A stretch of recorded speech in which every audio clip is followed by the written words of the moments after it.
നമസ്കാരം. ഞാൻ doctor P L Anilkumar. ഇന്ത്യയിലും ലോകത്താകമാനവും നിലവിലും വരും കാലങ്ങളിലും ഏറ്റവും അധികം തൊഴിൽ സാധ്യതയുള്ള മേഖലയാണ് ഹെൽത്ത് സെക്ടർ. അതിലേറ്റവും കൂടുതൽ ആളുകൾ ജോലി ചെയ്യുന്ന മേഖല നഴ്സിംഗ് മേഖലയാണ്. ഇന്ത്യ കൂടാതെ നമ്മൾ വിദേശ രാജ്യങ്ങളിലേക്ക് നോക്കിയാൽ UK, France, Italy, Germany, New Zealand തുടങ്ങിയ യൂറോപ്യൻ രാജ്യങ്ങൾ, ഒപ്പം തന്നെ USA, കാനഡ തുടങ്ങിയ മറ്റ് രാജ്യങ്ങൾ, ഓസ്ട്രേലിയ മറ്റൊരു രാജ്യം, ഇനി നമ്മൾ മിഡിൽ ഈസ്റ്റിലേക്ക് വന്നാൽ നിരവധി രാജ്യങ്ങൾ. അപ്പം നമ്മൾ ലോകമാകെ പരിശോധിച്ചാൽ ഏറ്റവും അധികം ജോലി സാധ്യതയുള്ള അഥവാ 100% തൊഴിൽ ഉറപ്പുള്ള ഒരു മേഖലയാണ് നഴ്സിംഗ് മേഖല. പക്ഷേ ഈ നഴ്സിംഗ് മേഖലയിലേക്ക് നമുക്ക് കടക്കണമെങ്കിൽ ഏറ്റവും റെസ്പെക്റ്റബിളായിട്ടുള്ള, ഏറ്റവും റെസ്പോൺസിബിളായിട്ടുള്ള ഒരു കരിയർ, ഒരു പ്രൊഫഷൻ നമ്മൾ തിരഞ്ഞെടുക്കുന്നതിന് ചില കടമ്പകൾ നമ്മൾ കടക്കേണ്ടതുണ്ട്. ഇന്ത്യയിൽ ജീവിക്കുന്ന നമ്മളെ സംബന്ധിച്ച് നമുക്കിതിനുള്ള അടിസ്ഥാന യോഗ്യത BSc നഴ്സിംഗ് കോഴ്സാണ്. അല്ലെങ്കിൽ ജനറൽ നഴ്സിംഗ് ആൻഡ് മിഡ്വൈഫറി എന്ന കോഴ്സ് കഴിഞ്ഞതിന് ശേഷമുള്ള 2 വർഷത്തെ പോസ്റ്റ് ബേസിക് നഴ്സിംഗ് കോഴ്സ് പാസ്സാകുമ്പോഴാണ് ഇത്തരത്തിൽ സാധ്യതയുള്ള ഒരു വലിയ മേഖലയിലേക്ക് നമുക്ക് എൻട്രി ലഭിക്കുന്നത്. കേരളത്തിൽ BSc നഴ്സിംഗ് പോലുള്ള ഹെൽത്ത് അലൈഡ് കോഴ്സുകൾക്ക് നിങ്ങൾക്ക് അഡ്മിഷൻ കിട്ടുമോ ഇല്ലയോ എന്നുള്ള കാര്യത്തിൽ ഏറെക്കുറെ ഒരു വ്യക്തത കൈവന്നിട്ടുണ്ട്. ഞാൻ മനസ്സിലാക്കുന്നത്, ഇതിനു മുൻപ് ഞാൻ ഇന്ന് ചെയ്ത വീഡിയോയിൽ ഏറെക്കുറെ അഡ്മിഷനെ സംബന്ധിച്ചൊരു അനാലിസിസ് നടത്തിയിട്ടുണ്ട്. ആ വീഡിയോ കണ്ടാൽ ഈ വർഷം എത്ര ഇൻഡെക്സ് മാർക്ക് വരെ ലഭിക്കുന്നവർക്ക് ഈ വർഷം അഡ്മിഷൻ കിട്ടാൻ സാധ്യതയുണ്ട് എന്ന് നമുക്ക് ഏറെക്കുറെ മനസ്സിലാക്കാം. ഈ സാഹചര്യത്തിലാണ് കേരളത്തിൽ ഒരുപക്ഷെ പഠിക്കാൻ നമുക്ക് അവസരം കിട്ടുന്നില്ല എന്ന സാഹചര്യം നിരവധി വിദ്യാർത്ഥികൾ അഭിമുഖീകരിക്കുന്നുണ്ട്. ഒരു 90% താഴെ മാർക്കുള്ള കുട്ടികളെ സംബന്ധിച്ച് പലരും ആശങ്കയിലാണ്. ഈ ആശങ്ക നിലനിൽക്കുമ്പോൾ തന്നെ നമ്മൾ ചിന്തിക്കുന്നത്, നമുക്ക് ഏറ്റവും റെസ്പെക്റ്റബിൾ ആയിട്ടുള്ള ജോബ് കിട്ടുന്നതിനുള്ള അടിസ്ഥാന യോഗ്യതയായ BSc നഴ്സിംഗ് കോഴ്സ് കേരളത്തിലല്ലെങ്കിൽ മറ്റെവിടെയൊക്കെ നമുക്ക് സാധ്യതയുണ്ട് എന്നുള്ളത്. അപ്പോൾ സ്വാഭാവികമായും നമ്മുടെ മുമ്പിൽ വരുന്ന ഓപ്ഷൻസ് നമ്മുടെ അയൽ സംസ്ഥാനങ്ങളാണ്. കേരളം കഴിഞ്ഞാൽ നമുക്കുള്ളത് കർണാടകവും തമിഴ്നാടും ആന്ധ്രാപ്രദേശും തെലുങ്കാനയുമാണ്. പക്ഷേ ഈ സംസ്ഥാനങ്ങളിൽ നമ്മൾ അഡ്മിഷൻ എടുക്കുമ്പോൾ വളരെയധികം കാര്യങ്ങൾ ശ്രദ്ധിക്കേണ്ടതുണ്ട്. നമ്മൾ ചതിയിൽപ്പെടാതിരിക്കണം. നമുക്കറിയാം, നമ്മുടെ ഏറ്റവും പ്രധാനപ്പെട്ട 4 വർഷമാണ്, നമ്മുടെ ലൈഫിലെ ഏറ്റവും ബ്യൂട്ടിഫുൾ ആയിട്ടുള്ള, ഏറ്റവും സുപ്രധാനമായിട്ടുള്ള 4 വർഷം നമ്മൾ സ്പെൻഡ് ചെയ്യാൻ പോവുകയാണ്. വളരെ ആലോചിച്ചാണ് നമ്മളൊരു കോഴ്സിലേക്ക് എൻട്രി ചെയ്യുന്നത്. നമ്മൾ പഠിക്കുന്ന കോഴ്സിൻ്റെ അംഗീകാരം, ഈ കോഴ്സ് പഠിച്ചു കഴിഞ്ഞാലുള്ള തൊഴിൽ സാധ്യത, ഇതെല്ലാം നമ്മുടെ മുമ്പിൽ ഏറ്റവും പ്രധാനപ്പെട്ട വിഷയങ്ങൾ തന്നെയാണ്. അങ്ങനെയാണെങ്കിൽ നമ്മൾ എന്തൊക്കെ കാര്യങ്ങളാണ് അയൽ സംസ്ഥാനങ്ങളിൽ BSc നഴ്സിംഗിന് ജോയിൻ ചെയ്യുന്നതിന് മുമ്പ് ഉറപ്പായി മനസ്സിലാക്കേണ്ടത് എന്നുള്ളതാണ് ഇന്നത്തെ ഈ വീഡിയോയിൽ പ്രധാനമായും ചർച്ച ചെയ്യുന്നത്. ഞാൻ പറഞ്ഞല്ലോ, നാം ഏറ്റവും അധികം ശ്രദ്ധിക്കേണ്ട ചില മേഖലകളുണ്ട് മറ്റ് സംസ്ഥാനങ്ങളിൽ അഡ്മിഷൻ എടുക്കുമ്പോൾ. അതിലേറ്റവും പ്രധാനമാണ് അംഗീകാരം അഥവാ റെക്കഗ്നേഷൻ. നോക്കൂ, BSc നഴ്സിംഗ് പഠിക്കുന്ന വിദ്യാർത്ഥികളെ സംബന്ധിച്ച് അവർ പഠിക്കുന്ന സ്ഥാപനം വളരെ പ്രധാനപ്പെട്ടതാണ്. നമ്മൾ അംഗീകാരമില്ലാത്ത ഒരു സ്ഥാപനത്തിൽ അറിയാതെ പഠിക്കേണ്ടി വന്നാൽ, ഏതെങ്കിലും ചതിയിൽപ്പെട്ട് നമ്മൾ അവിടെ പഠിക്കുന്നൊരു സാഹചര്യം ഉണ്ടായാൽ 4 വർഷം പഠിച്ചിറങ്ങിയതിന് ശേഷമായിരിക്കും നമ്മളിത് മനസ്സിലാക്കുക. സ്വാഭാവികമായും നമ്മുടെ സർട്ടിഫിക്കറ്റ് വാലിഡ് അല്ലാതെ വരികയും നമ്മുടെ ഭാവിയിലെ എല്ലാ ഓപ്പർച്യൂണിറ്റീസും നഷ്ടപ്പെടുകയും ചെയ്യുന്നൊരു സാഹചര്യം ഉണ്ടാകും. അതുകൊണ്ട് തന്നെ നമ്മൾ ആദ്യം പരിശോധിക്കേണ്ടത് നാം പഠിക്കുന്ന സ്ഥാപനത്തെ സംബന്ധിച്ച അംഗീകാരമാണ്. എന്തെല്ലാമാണ് ഈ അംഗീകാരത്തിൽ നമ്മൾ ശ്രദ്ധിക്കേണ്ടത്? ഏറ്റവും പ്രധാനമായി നാം പഠിക്കുന്ന സ്ഥാപനത്തിന് ഇന്ത്യൻ നഴ്സിംഗ് കൗൺസിലിൻ്റെ അംഗീകാരമുണ്ടോ എന്നുള്ളതാണ് പരിശോധിക്കേണ്ടത്. രണ്ടാമതായി പരിശോധിക്കേണ്ടത്, നാം പഠിക്കുന്ന സ്ഥാപനം അംഗീകൃതമായ യൂണിവേഴ്സിറ്റിയിൽ അഫിലിയേറ്റ് ചെയ്തിട്ടുള്ളതാണോ, അഥവാ യൂണിവേഴ്സിറ്റിയുടെ അംഗീകാരം ഈ സ്ഥാപനത്തിനുണ്ടോ. മൂന്നാമതായി നമ്മൾ പരിശോധിക്കേണ്ടത്, നാം പഠിക്കുന്നത് ഏത് സംസ്ഥാനത്താണോ ആ സംസ്ഥാനത്തെ നഴ്സിംഗ് കൗൺസിലിൻ്റെ, സ്റ്റേറ്റ് നഴ്സിംഗ് കൗൺസിലിൻ്റെ അംഗീകാരം ഈ സ്ഥാപനത്തിനുണ്ടോ. ഈ 3 ഘടകങ്ങളും വളരെ വ്യക്തമായി ഉറപ്പാക്കിയതിന് ശേഷം മാത്രമേ നാം അന്യ സംസ്ഥാനങ്ങളിലെ BSc നഴ്സിംഗ് കോഴ്സുകളിൽ അഡ്മിഷൻ എടുക്കാൻ പാടുള്ളൂ. നമ്മൾ ഓരോ സംസ്ഥാനങ്ങളായി പരിശോധിക്കാം. കർണാടക സംസ്ഥാനത്തെ സംബന്ധിച്ച് ഒരുപാട് സാധ്യതകളുള്ള, ഒരുപാട് നഴ്സിംഗ് കോളേജുകളുള്ള ഒരു സംസ്ഥാനമാണ് കർണാടകം. ഏകദേശം 60,000-ഓളം നഴ്സിംഗ് സീറ്റുകളാണ് കർണാടകത്തിലുള്ളത്. അതുകൊണ്ട് തന്നെ ധാരാളം കുട്ടികൾ പഠിക്കാൻ പോകുന്ന ഒരു സംസ്ഥാനം കർണാടകമാണ്. കർണാടകത്തിനെ സംബന്ധിച്ച് കർണാടകത്തിൽ നാം ജോയിൻ ചെയ്യുന്ന കോളേജുകളിൽ നഴ്സിംഗ് കൗൺസിൽ ഓഫ് ഇന്ത്യയുടെ അംഗീകാരം ഉണ്ടോ എന്നുള്ളത് നമ്മൾ ഉറപ്പാക്കണം. രണ്ടാമത്തെ കാര്യം, കർണാടകത്തിലുള്ള യൂണിവേഴ്സിറ്റികൾ നാം പഠിക്കാൻ പോകുന്ന സ്ഥാപനം ഒന്നുകിൽ ഡീംഡ് യൂണിവേഴ്സിറ്റി ആയിരിക്കാം, എങ്കിൽ ആ ഡീംഡ് യൂണിവേഴ്സിറ്റിയുടെ അണ്ടറിലാണെങ്കിൽ നമ്മൾ സേഫാണ്, നമ്മൾ നഴ്സിംഗ് പഠിക്കുന്നത്. സ്വാഭാവികമായും അത്തരത്തിലുള്ള ഡീംഡ് യൂണിവേഴ്സിറ്റികൾ മെഡിക്കൽ കോളേജുകളോട് അനുബന്ധിച്ചായിരിക്കും ഉണ്ടാവുക. ഇനി മറ്റ് എല്ലാ നഴ്സിംഗ് കോളേജുകളും Rajiv Gandhi university of health സയൻസിൻ്റെ അംഗീകാരത്തിലായിരിക്കും പ്രവർത്തിക്കുക. അപ്പോൾ ഈ 3 അംഗീകാരങ്ങൾ നമ്മൾ പഠിക്കുന്ന സ്ഥാപനത്തിൽ ഉണ്ടോ എന്ന് ഉറപ്പുവരുത്തലാണ് ഏറ്റവും പ്രധാനപ്പെട്ട കാര്യം. ഇന്ത്യൻ നഴ്സിംഗ് കൗൺസിലിൻ്റെ അംഗീകാരമുണ്ടോ ആ സ്ഥാപനത്തിൽ, കർണാടകത്തിലാണ് പഠിക്കുന്നതെങ്കിൽ. രണ്ടാമത്തത്, കർണാടകത്തിലുള്ള മെഡിക്കൽ യൂണിവേഴ്സിറ്റിയാണ് RGUHS, Rajiv Gandhi university of health science. അപ്പോൾ Rajiv Gandhi university of health സയൻസിൻ്റെ അംഗീകാരമുണ്ടോ എന്നുള്ളത് നമ്മൾ ഉറപ്പാക്കണം. മൂന്നാമത്തെ കാര്യം, കർണാടക നഴ്സിംഗ് കൗൺസിലിൻ്റെ അംഗീകാരമുണ്ടോ എന്നുള്ളതും നമ്മൾ ഉറപ്പാക്കണം. ഈ 3 കാര്യങ്ങളും ഉറപ്പാക്കിയതിനു ശേഷം കർണാടകത്തിലെ ഏത് നഴ്സിംഗ് കോളേജുകളിലും നിങ്ങൾക്ക് ചേർന്ന് പഠിക്കാം. ഇനി നമ്മൾ തമിഴ്നാട്ടിലേക്ക് വരുമ്പോൾ ഇതേ അംഗീകാരങ്ങൾ തന്നെയാണ് അവിടെയും ഉണ്ടോ എന്ന് ഉറപ്പാക്കേണ്ടത്. അതിലേറ്റവും പ്രധാനം ഇന്ത്യൻ നഴ്സിംഗ് കൗൺസിൽ അംഗീകാരം. രണ്ടാമത്തേത്, തമിഴ്നാട്ടിലുള്ള മെഡിക്കൽ യൂണിവേഴ്സിറ്റിയാണ് ഡോക്ടർ MGR മെഡിക്കൽ യൂണിവേഴ്സിറ്റി. അപ്പോൾ MGR മെഡിക്കൽ യൂണിവേഴ്സിറ്റിയുടെ അംഗീകാരം ഉണ്ടോ എന്നുള്ളതാണ്. പിന്നെ തമിഴ്നാട്ടിൽ വരുന്ന മറ്റൊരു സാഹചര്യം എന്ന് പറയുന്നത് തമിഴ്നാട്ടിലുള്ള ഡീംഡ് യൂണിവേഴ്സിറ്റികളാണ്, ഡീംഡ് മെഡിക്കൽ യൂണിവേഴ്സിറ്റികൾ. അത്തരത്തിലുള്ള ഡീംഡ് മെഡിക്കൽ യൂണിവേഴ്സിറ്റികളിലാണ് നമ്മൾ പഠിക്കുന്നതെങ്കിൽ നമുക്ക് ഡോക്ടർ MGR യൂണിവേഴ്സിറ്റിയുടെ അഫിലിയേഷൻ അവിടെ ബാധകമല്ല, കാരണം അത് ഡീംഡ് യൂണിവേഴ്സിറ്റി ആയതുകൊണ്ട്. മറ്റൊന്ന്, തമിഴ്നാട് നഴ്സിംഗ് കൗൺസിൽ TNC, ആ TNCയുടെ അംഗീകാരമുണ്ടോ എന്നുള്ളതാണ് മൂന്നാമതായി പരിശോധിക്കേണ്ട കാര്യം. അപ്പോൾ ഈ 3 അംഗീകാരങ്ങളും നമ്മൾ ഉറപ്പാക്കണം എന്നുള്ളതാണ് ഈ അവസരത്തിൽ എനിക്ക് നിങ്ങളെ ഓർമ്മപ്പെടുത്താനുള്ളത്. കാരണം നിരവധി കുട്ടികൾ മറ്റ് സംസ്ഥാനങ്ങളിൽ അഡ്മിഷൻ എടുക്കുന്ന ഒരു തിരക്കിലാണ്.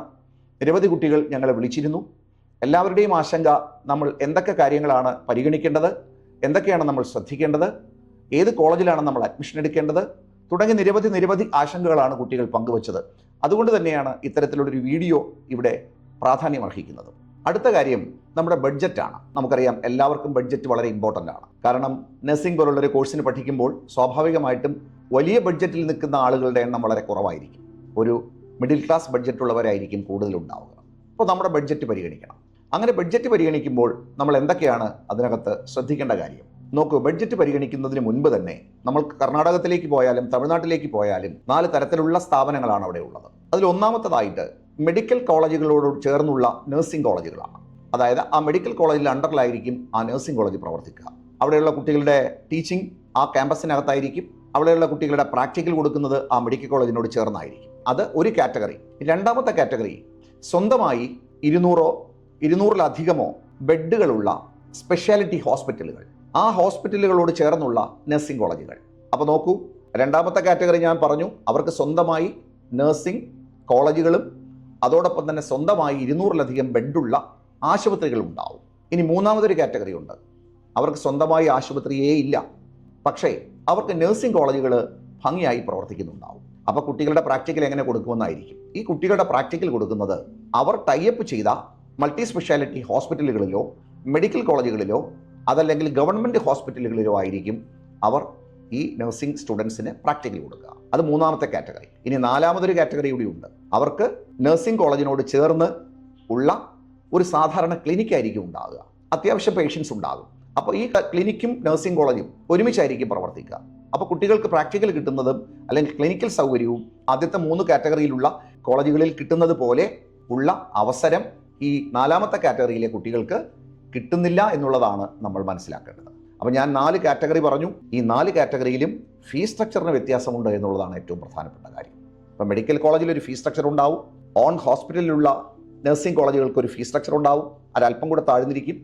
അത് കഴിഞ്ഞാൽ നഴ്സിംഗ് കോളേജുകളും അതുപോലെ തന്നെ അവർക്ക് ടൈപ്പുള്ള മറ്റ് ഹോസ്പിറ്റലുകളുമായി ബന്ധപ്പെട്ട് പ്രവർത്തിക്കുന്ന ക്ലിനിക്കൽ സൗകര്യവും കൊടുക്കുമ്പോൾ അവർക്ക് മറ്റൊരു ഫീസ് സ്ട്രക്ചർ ആയിരിക്കും. ഇനി കുറച്ചുകൂടെ താഴേക്ക് വന്നാൽ നഴ്സിംഗ് കോളേജിനോട് ചേർന്നുള്ള ക്ലിനിക്കുകൾ പ്രവർത്തിപ്പിക്കുകയും അവിടെ പ്രാക്ടിക്കൽ കൊടുക്കുകയും ചെയ്യുന്ന തരത്തിലേക്ക് വരുമ്പോൾ അവിടെ ഏറ്റവും കുറഞ്ഞ ഫീസിൽ നമുക്ക് പഠിക്കാനും കഴിയും. ഇതെല്ലാം അംഗീകാരം ഉള്ളതാണോ എന്നുള്ളതാണ് നമ്മൾ ആദ്യം നോക്കേണ്ടത്.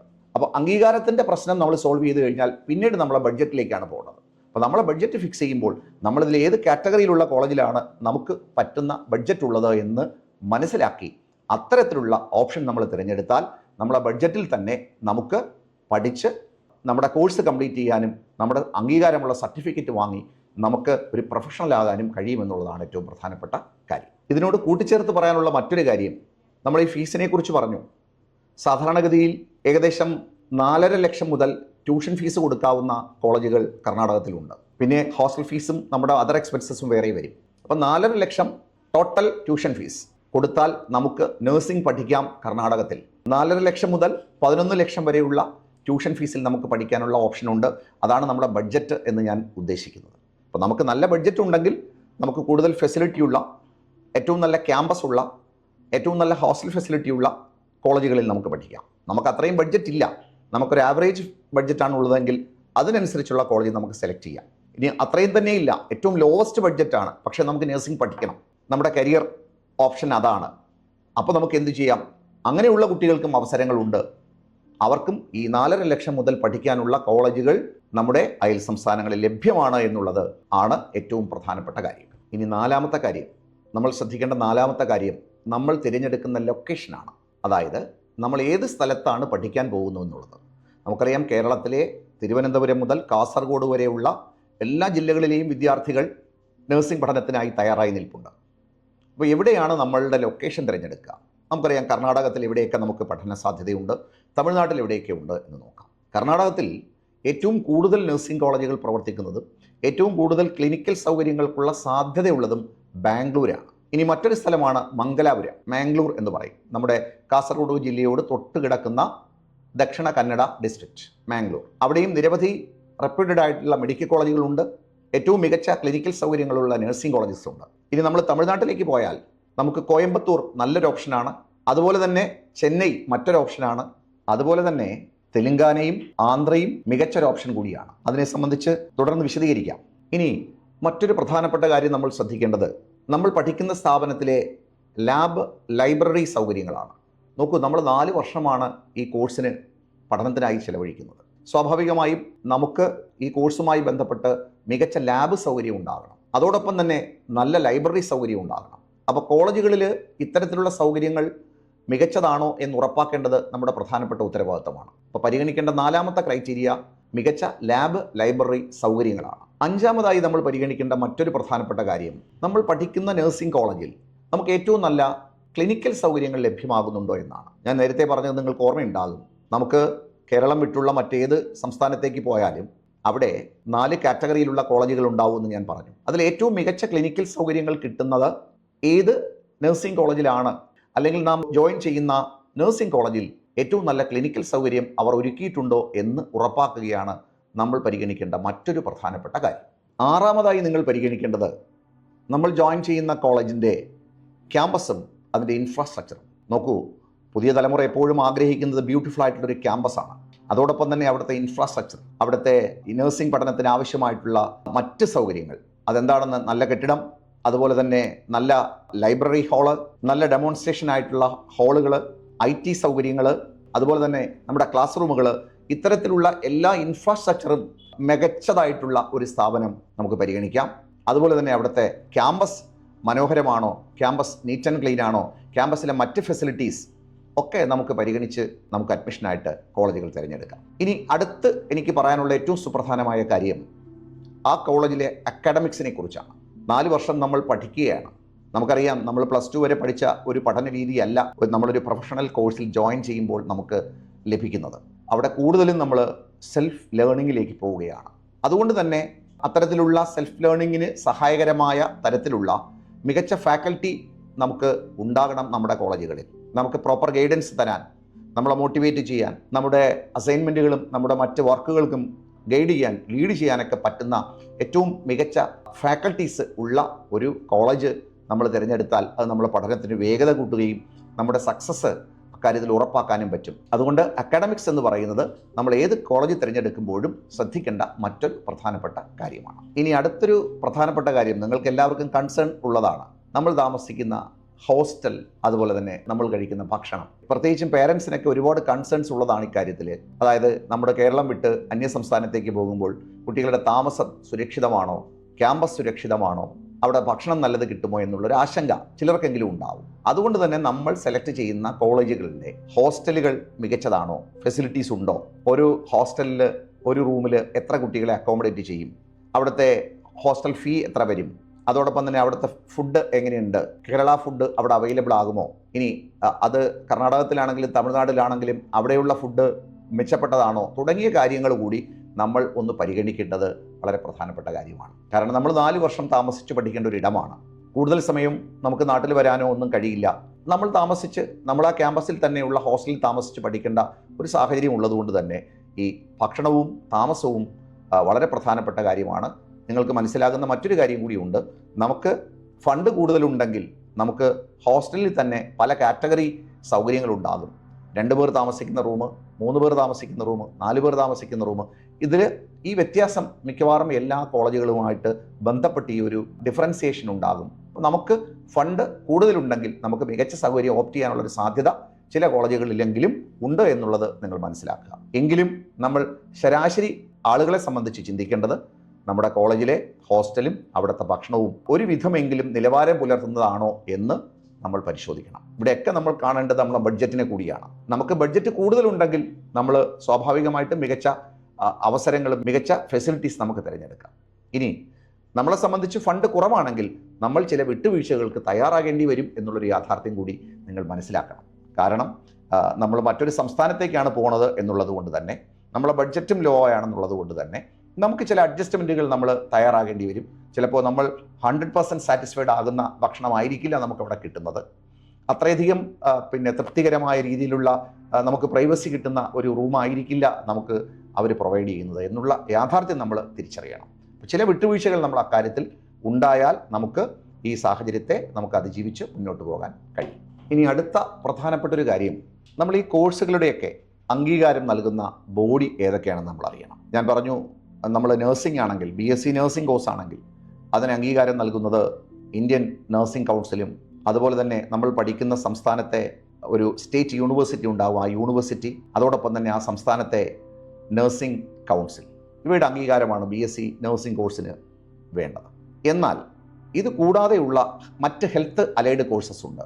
ഉദാഹരണം BASLP, bachelor of audiology and speech language pathology, വളരെയധികം ഡിമാൻഡുള്ളൊരു കോഴ്സാണ്. പ്രത്യേകിച്ചും വിദേശ രാജ്യങ്ങളിൽ നിരവധി തൊഴിൽ സാധ്യതകളുള്ള ഒരു കോഴ്സാണിത്. BASLPയെ സംബന്ധിച്ച് ഇന്ത്യൻ നഴ്സിംഗ് കൗൺസിലല്ല അംഗീകാരം കൊടുക്കേണ്ടത്. പിന്നെ ആരാണെന്നല്ലേ? BASLPയെ സംബന്ധിച്ച് റിഹാബിലിറ്റേഷൻ കൗൺസിൽ ഓഫ് ഇന്ത്യ എന്ന ഗവൺമെൻറ് ഓഫ് ഇന്ത്യയുടെ അണ്ടറിൽ പ്രവർത്തിക്കുന്ന സ്ഥാപനമാണ് BASLPക്ക് നാഷണൽ ലെവലിലുള്ള അംഗീകാരം കൊടുക്കേണ്ടത്. രണ്ടാമത്തെ അംഗീകാരം കൊടുക്കേണ്ടത് അതാത് സ്റ്റേറ്റ് യൂണിവേഴ്സിറ്റികളാണ്. നമ്മൾ BASLP പഠിക്കുന്ന സ്ഥാപനത്തെ അംഗീകരിക്കേണ്ടത് ആ സ്ഥാപനം ഏത് യൂണിവേഴ്സിറ്റിയുടെ അണ്ടറിലാണോ ആ യൂണിവേഴ്സിറ്റിയുടെ അംഗീകാരം ഉണ്ടാകും. മറ്റൊന്ന് ആ സംസ്ഥാന ഗവൺമെൻറ്റാണ്.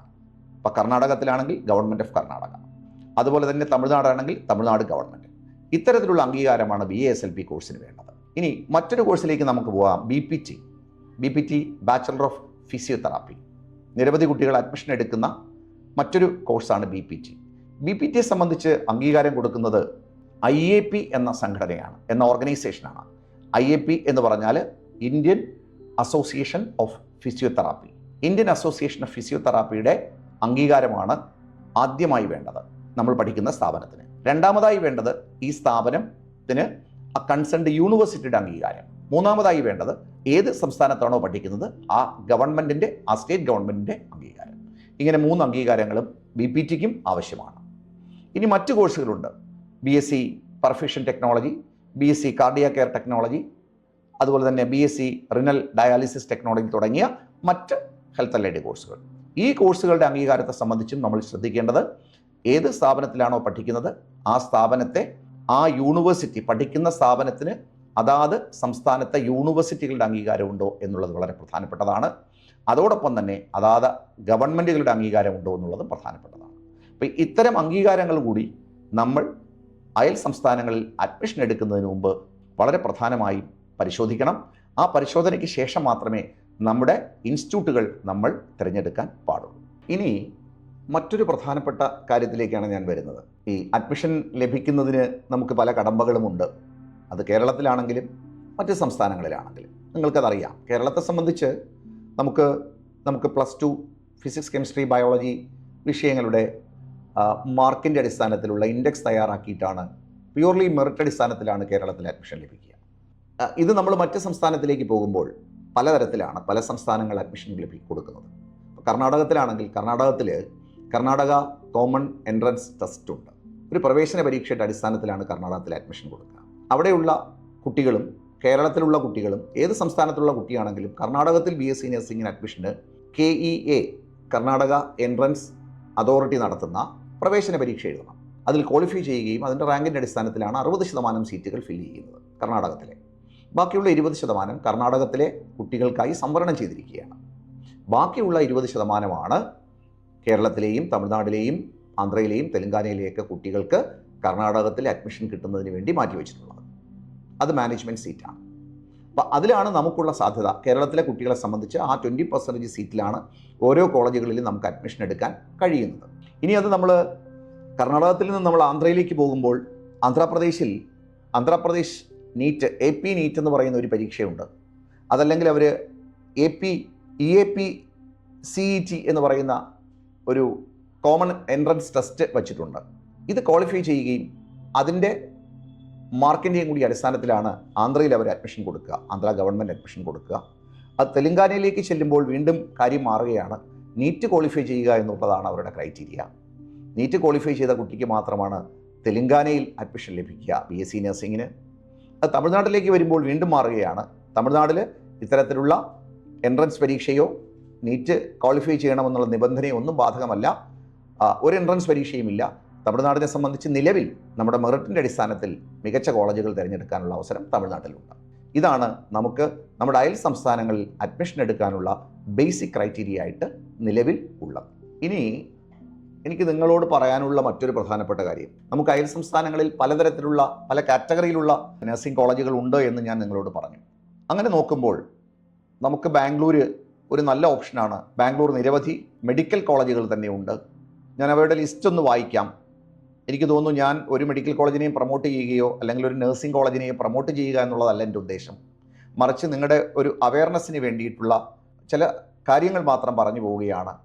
അതിൽ BGS medical college Bangalore, Sridevi medical college, Vaidehi medical college, MVJ medical college, Akash medical college, Sri Siddhartha medical college, Kempegowda medical college തുടങ്ങിയ പ്രധാനപ്പെട്ട മെഡിക്കൽ കോളേജുകളും അതുപോലെ തന്നെ Kripanidhi college of nursing, RV college of nursing, AVK college of nursing, saint Benedict college of nursing തുടങ്ങിയ മികച്ച nursing കോളേജുകളും ഒക്കെ നമുക്ക് ബാംഗ്ലൂരിൽ ഉണ്ട് എന്നുള്ളത് നിങ്ങളുടെ ശ്രദ്ധയിൽപ്പെടുത്തുകയാണ്.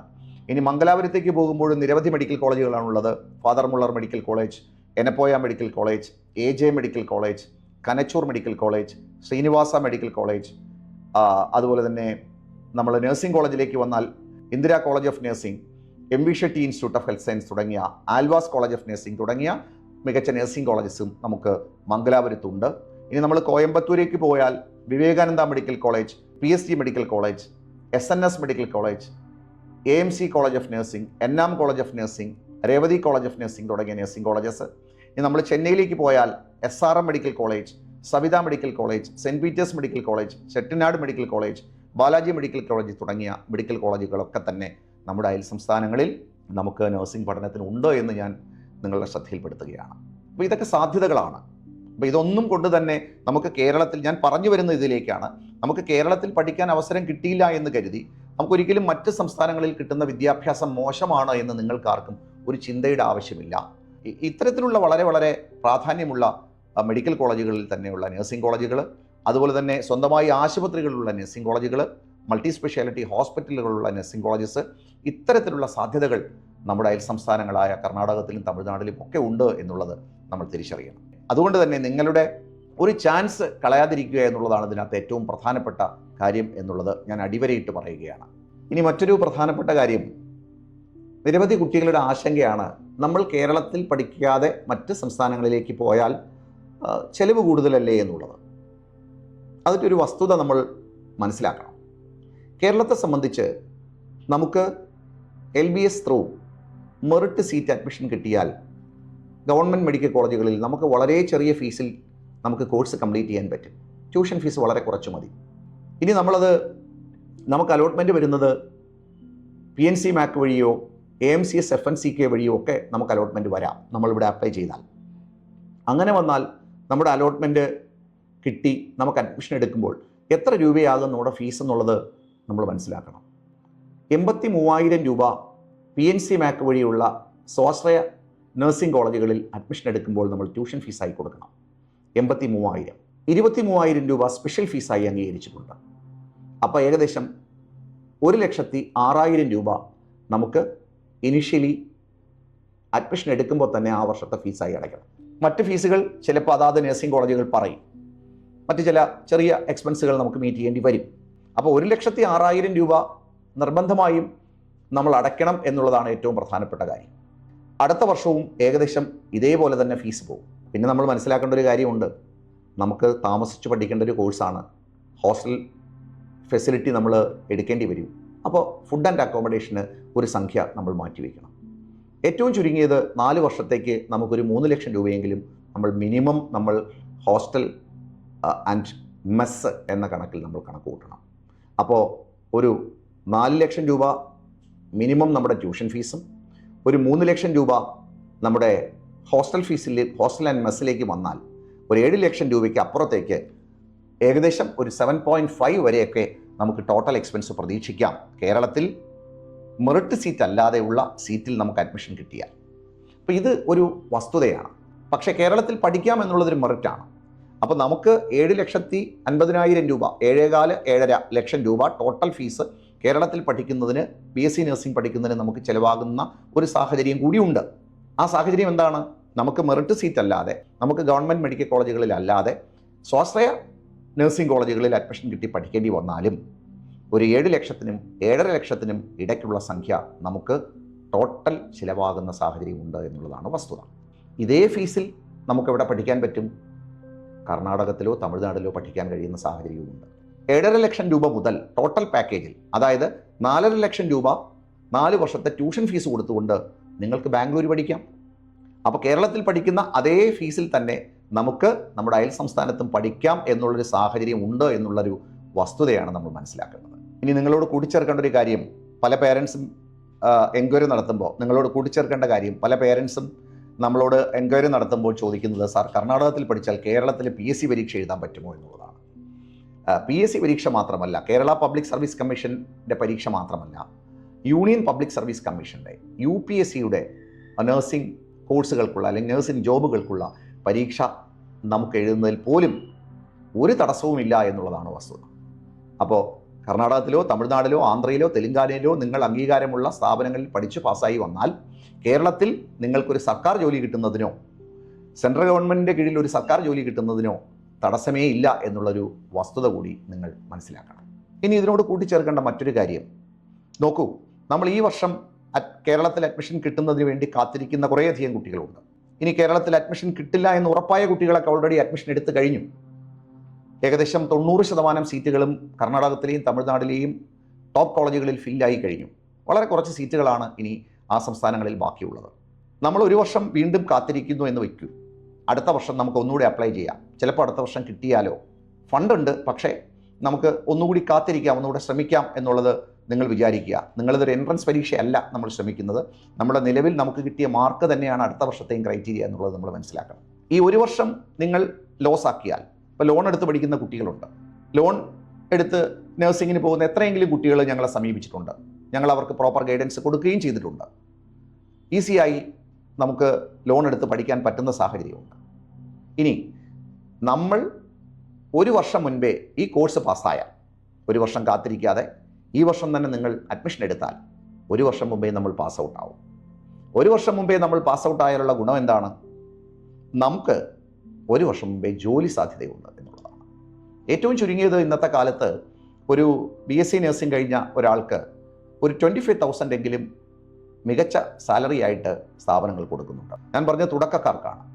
അപ്പോൾ 25,000 രൂപയെങ്കിലും ശമ്പളം കിട്ടുന്ന ഒരു സാഹചര്യം കേരളത്തിലുണ്ട് ഒരു BSc നഴ്സിംഗ് കഴിഞ്ഞ നഴ്സിംഗ് സ്റ്റാഫിന്.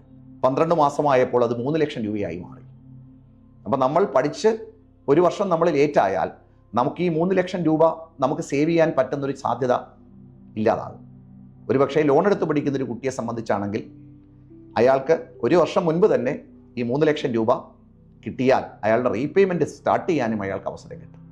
ഞാൻ ഈ ചുരുക്കത്തിൽ പറഞ്ഞു വരുന്നതിൻ്റെ അർത്ഥം, നമ്മൾ ഒരു ഡിസിഷൻ എടുത്തു, നഴ്സിംഗ് പോലുള്ളൊരു കരിയർ നമ്മൾ ഓപ്റ്റ് ചെയ്യാൻ തീരുമാനിച്ചാൽ കേരളത്തിൽ നമുക്ക് അതിനുള്ളൊരു സാധ്യത ഇല്ലാത്ത സാഹചര്യത്തിൽ ഒരു ദിവസം പോലും മടിച്ചു നിൽക്കാതെ ഒരു നിമിഷം പോലും മടിച്ചു നിൽക്കാതെ നിങ്ങൾ നിങ്ങളുടെ അഡ്മിഷൻ ഉറപ്പാക്കണം. നമ്മുടെ അയൽ സംസ്ഥാനങ്ങളിൽ അതിനുള്ള സാധ്യതകൾ നിരവധിയാണ്. ആ സാധ്യതകളെ പരമാവധി എക്സ്പ്ലോർ ചെയ്തുകൊണ്ട് നിങ്ങളുടെ കരിയർ സ്വപ്നങ്ങൾ സാക്ഷാത്കരിക്കാം. അതിനായി ഇതുമായി ബന്ധപ്പെട്ട ഏത് സംശയങ്ങൾക്കും അഡ്മിഷൻ സംബന്ധിച്ച ഗൈഡൻസിനും നിങ്ങൾക്ക് എപ്പോഴും ഞങ്ങളെ വിളിക്കാം. ഞങ്ങൾ നിങ്ങൾക്കൊപ്പമുണ്ട്. The Cambridge global Thiruvananthapuram.